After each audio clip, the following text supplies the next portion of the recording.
Sekarang kita akan membahas daya pada sistem 3 fasa. Yang pertama ini ada beban yang seimbang.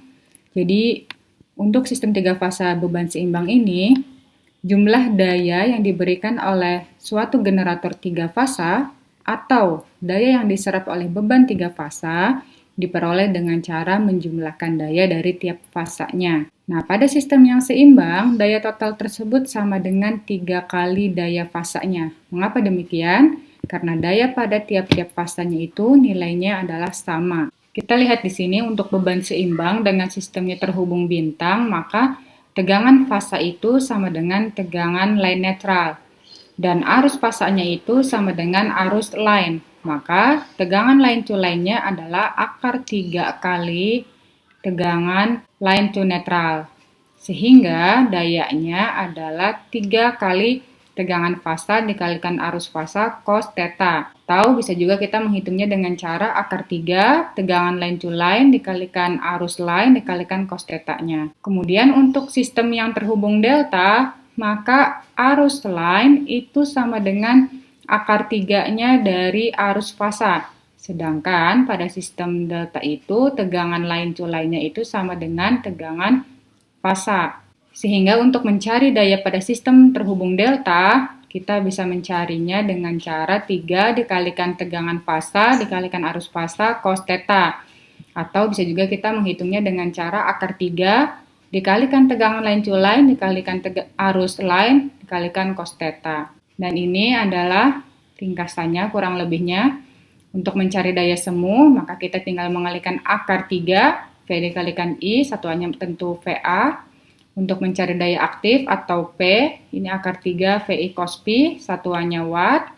Dan daya reaktif akar 3 VI, tapi dikalikan sin V, satuannya var. Ini dalam bentuk fasornya. Jadi untuk mencari daya semu, rumusnya bisa seperti ini maupun seperti ini. Tergantung nanti apa yang diketahuinya dan apa yang kita punya gitu ya. Kita bisa menggunakan salah satu rumusnya. Sehingga untuk mencari daya kompleks itu menjadi seperti ini. S sama dengan daya aktif ditambah J daya reaktif. Sama dengan akar 3 dikalikan tegangan line dikalikan arus line sudut theta. Kita lihat contoh soal di sini. Sini ada rangkaian, sumbernya terhubung bintang dan juga bebannya terhubung bintang. Tentukan daya rata-rata, daya reaktif, dan daya kompleks yang ada pada sumber dan pada bebannya. Kita lihat di sini, karena sumbernya itu adalah 3 fasa seimbang, maka tentunya nilainya sama.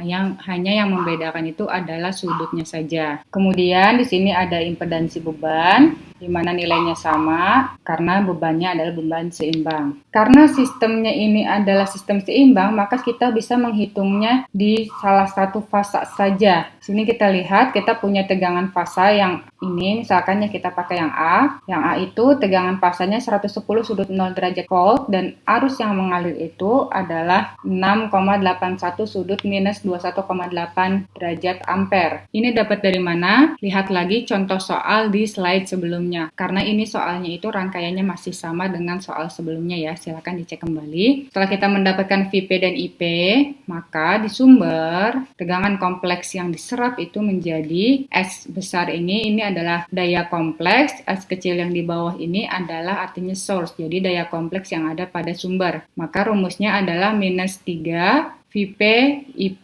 konjugat. Minus 3 dikalikan tegangan phase-nya adalah segini, kemudian Ip-nya dikonjugatkan, yang tadinya sudutnya negatif karena konjugat menjadi positif di sini. Silakan langsung dikalikan, karena dia bentuknya sudah polar, maka kita akan dengan mudah mengalihkan. Kemudian didapat nih, daya kompleks yang ada pada sumber adalah sebesar ini. Sehingga ketika kita sudah mencari daya kompleks gitu ya, kita bisa dengan mudah menentukan daya rata-rata dan juga daya reaktifnya. Kenapa? Karena daya kompleks itu kan terdiri dari daya aktif dan daya reaktif ya. Jadi ketika kalian sudah dapat daya kompleks, jangan lupa ubah dulu ke bentuk rektangular. Karena dalam bentuk rektangular nanti ketahuan ada konstanta yang terdapat J-nya. Jadi kalau lihat dari hasil yang ini, kita bisa menentukan bahwa daya aktifnya itu adalah minus 2087 watt, sedangkan daya reaktifnya adalah 834,6 var, minus ya. Kemudian di sisi beban, beban, daya kompleksnya itu menjadi seperti ini.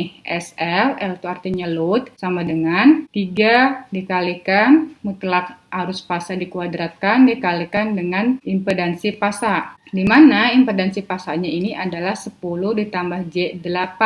Ini kita rubah dulu ke dalam bentuk polar, dan arus fasanya ini bakal sama dengan arus di fasa A. Maka didapat arus di fasa A ini 6,81 sudut minus 21,8 derajat, sama dengan yang ini. Sehingga daya kompleks di sisi beban ini kita tinggal masukkan saja ke dalam persamaan yang ini. Jadi 3 dikalikan I fasanya dikuadratkan dikalikan dengan impedansi fasanya. Maka didapat dalam bentuk polar sebesar ini, dan kita konversikan ke dalam bentuk rektangular menjadi seperti ini. Sehingga dari sisi beban kita bisa menentukan daya yang diserap. Daya aktifnya itu sebesar 1392 watt. Ini dibulatkan ya. Jadi yang di sini itu hasil pembulatan, tapi yang di sini itu hasil perhitungan aslinya, sama saja. Dan kemudian daya reaktif yang diserapnya itu sebesar ini. Perbedaan antara dua daya kompleks yang diserap pada impedansi saluran ini terdapat di impedansi 5-J2 ohm. Jadi untuk menunjukkan bahwa pada kasus ini kita menemukan daya kompleks yang diserap di saluran itu sebesar ini SL, L itu artinya line, kalau L yang besar ini artinya load, 3 dikalikan I fasa dikuadratkan dikalikan impedansi saluran. Di sini impedansi salurannya itu 5-J2.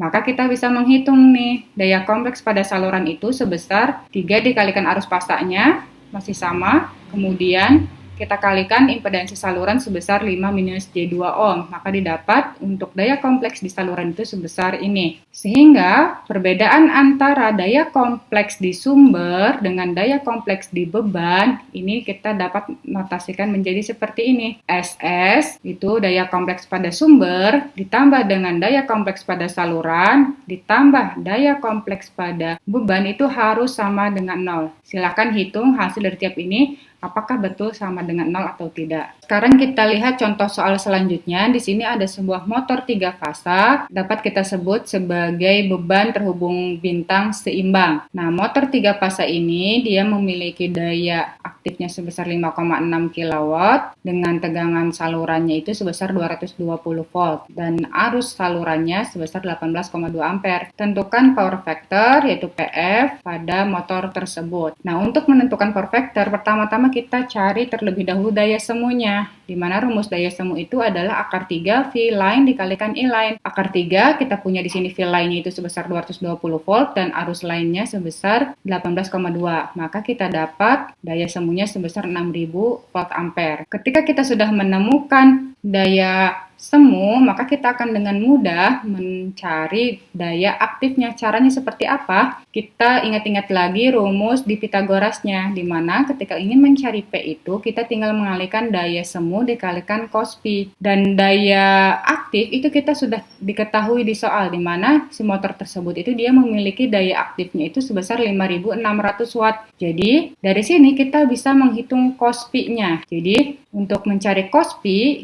itu berarti kan P per S. Jadi kalau kalian ingat misalkan materi waktu SMP dalam segitiga, jadi ketika dicari di sini P, di sini S, cos P. Nah, ketika ingin mencari cos P-nya, maka tinggal membagi P dibagi dengan S. P-nya kita sudah punya, yaitu daya aktif sebesar 5600 dan S-nya sudah kita cari dan kita dapatkan sebesar 6000. Maka didapat deh cos P-nya itu sebesar 0,8. Cos P ini sudah berarti power factor. Gitu ya. Jadi ketika ingin mencari power factor itu langsung pakai cos P karena PF itu ya sama aja dengan cos P. Sekarang ketika bebannya tidak seimbang. Sifat terpenting dari sebuah pembebanan yang seimbang adalah jumlah pasor dari ketiga tegangan adalah sama dengan 0. Begitu pula dengan jumlah pasor dari arus pada ketiga fase juga sama dengan 0. Jika impedansi beban dari ketiga fase tidak sama, maka jumlah pasor dan arus netralnya pun tidak sama dengan 0 dan beban artinya dikatakan tidak seimbang. Mengapa ketidakseimbangan ini dapat terjadi? Dia bisa disebabkan oleh beberapa faktor, misalnya karena hubung singkat,